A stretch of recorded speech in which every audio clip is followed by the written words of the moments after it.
Shalom, shalom, shalom. Bonjour à toi, bien-aimé. Et que le Seigneur te bénisse ce matin, qui te comble de toutes les grâces dont tu es digne. Je veux parler à quelqu'un ce matin. Vous savez, le monde est en train d'aller à une vitesse qui, de plus en plus, nous laisse penser que la fin est proche. De plus en plus, les signes bibliques sont en train de se rassembler. Je te conseille un peu de lire le livre de Matthieu, chapitre 24, chapitre 25, chapitre 23 aussi, si c'est possible. Et surtout, j'aime les chrétiens qui lisent l'Apocalypse. Vous savez, en lisant l'Apocalypse, vous allez comprendre beaucoup de mystères de la fin, beaucoup de mystères qui concernent la fin des temps. En lisant aussi les évangiles, la fin des évangiles, le livre de Marc, par exemple, à partir du chapitre 13 jusqu'au chapitre 16, vous allez vous rendre compte que tout ce que le Seigneur annonçait dans ces évangiles-là est en train de s'accomplir aujourd'hui. Et de plus en plus, la fin est proche. Bien-aimé, la question que j'aimerais te poser aujourd'hui, s'il arrivait que la fin, ce soit aujourd'hui, de quel côté seras-tu? Est-ce qu'il t'arrive souvent de te poser cette question le matin quand tu te lèves? Que si Jésus arrivait en cours de route, pendant que tu étais en train de marcher, et que subitement le ciel s'obscurcissait, les signes qui sont annoncés dans la Bible commençaient à se manifester. Le soleil qui se transforme en sang, la lune qui se transforme en sang, et les étoiles qui tombent du ciel, et tous ces signes-là, et subitement une grande lumière qui annonce l'arrivée du Seigneur Jésus.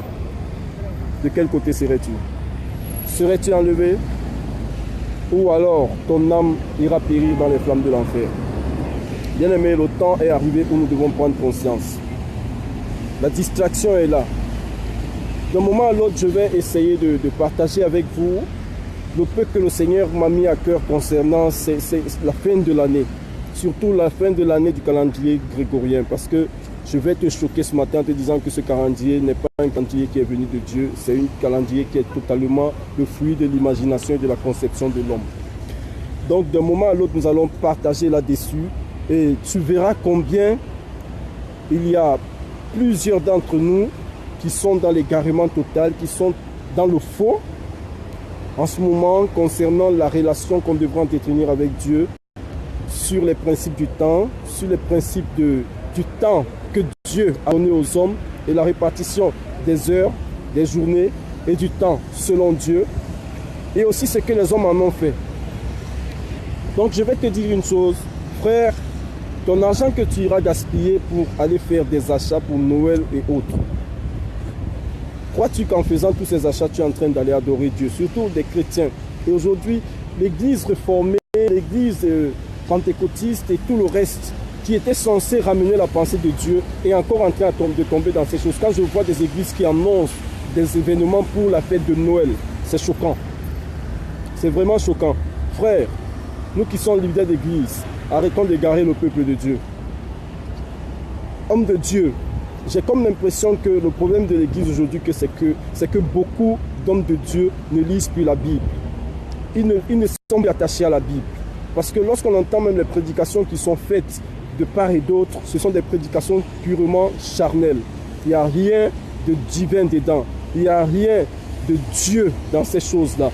Frères, les prédicateurs de la bonne nouvelle aujourd'hui sont rejetés par le peuple parce que le peuple n'aime plus la vérité. Les chrétiens n'aiment plus l'évangile vérité. Pourtant, le Seigneur Jésus nous exhorte à aimer la vérité. Aujourd'hui, les chrétiens sont attachés à des doctrines fallacieuses, à des fables, je ne sais pas d'où elles sont tirées, à des évangiles qui n'ont rien à voir avec la pensée de Dieu. Frère, rachetez le temps, les jours sont mauvais. Nous sommes à la fin de l'année. Qu'as-tu fait de ta vie? Qu'es-tu en train de faire de ta vie? Quel est l'engagement que tu as dans ta vie? Es-tu en train de mener une vie qui va te permettre que si Jésus revenait avant le 31 décembre, tu sois sauvé? Frère, il est temps de prendre conscience. Moi, je conseillerais à tous ceux qui sont en train de prendre leur argent, leur budget que le Seigneur est en train de leur donner pour préparer un avenir, pour aller s'investir dans des fêtes qui sont typiquement d'origine païenne. Frère, la fête de Noël n'est pas de Dieu. Il est temps de se réveiller et de se lever contre toutes les manipulations qui sont en train d'entraîner le peuple de Dieu et les enfants de Dieu vers l'enfer. La fête de Noël n'est pas une fête qui vient de Dieu. Je vous promets qu'avant la fin de cette année, avant même l'arrivée de cette fête, d'ici le 20 décembre ou le 21 décembre, je vais, par la grâce de Dieu, diffuser la pensée de Dieu concernant cette affaire selon ce que j'ai reçu comme révélation. Frère, il est temps de se repentir.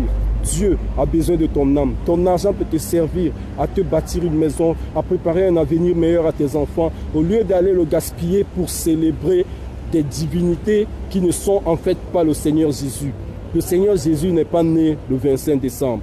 Lorsque nous allons étudier, vous comprendrez que le Seigneur Jésus est né dans un intervalle de temps autour du mois de Nissan, pendant le mois de Nissan, qui est un peu, selon le calendrier hébraïque, correspond à une période qui est dans l'intervalle de mars et avril. Nous comprendrons toutes ces choses. Les astrologues l'ont compris, c'est avec ça qu'ils manipulent le monde. Les satanistes l'ont compris, c'est avec ça qu'ils manipulent le monde. Ils vous font suivre un calendrier auquel eux-mêmes ils n'obéissent pas. Regardez comment l'astrologie est ordonnée. L'astrologie est ordonnée à partir d'un signe. Le signe, c'est quoi? C'est le bélier, je crois. Et dans la Bible, vous savez ce que représente le bélier? Le bélier représente Jésus. Lorsque j'ai vu cette chose, j'ai dit, mais ça, c'est pas possible. Le monde a fait de Jésus aujourd'hui un signe astrologique.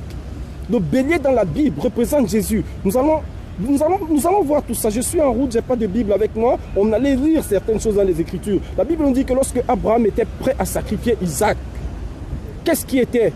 Un bélier était dans les buissons. Dieu a envoyé un bélier à la place d'Isaac. Isaac est la préfiguration du sacrifice de Jésus qu'il a fait à la croix.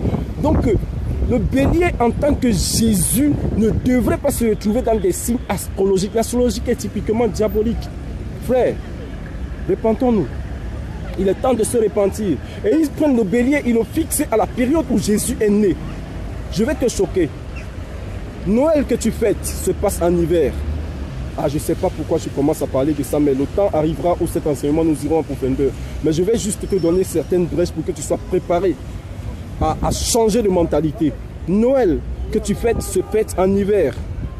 Pendant l'hiver, quel berger irait sur une montagne avec des troupeaux? Dans la nuit, quel berger qui serait sur une montagne? Quelle est l'étoile qui apparaîtrait dans le ciel pendant l'hiver, en plein hiver? Vous savez ce que c'est que l'hiver? Il y a la neige partout, il y a ceci, il y a cela.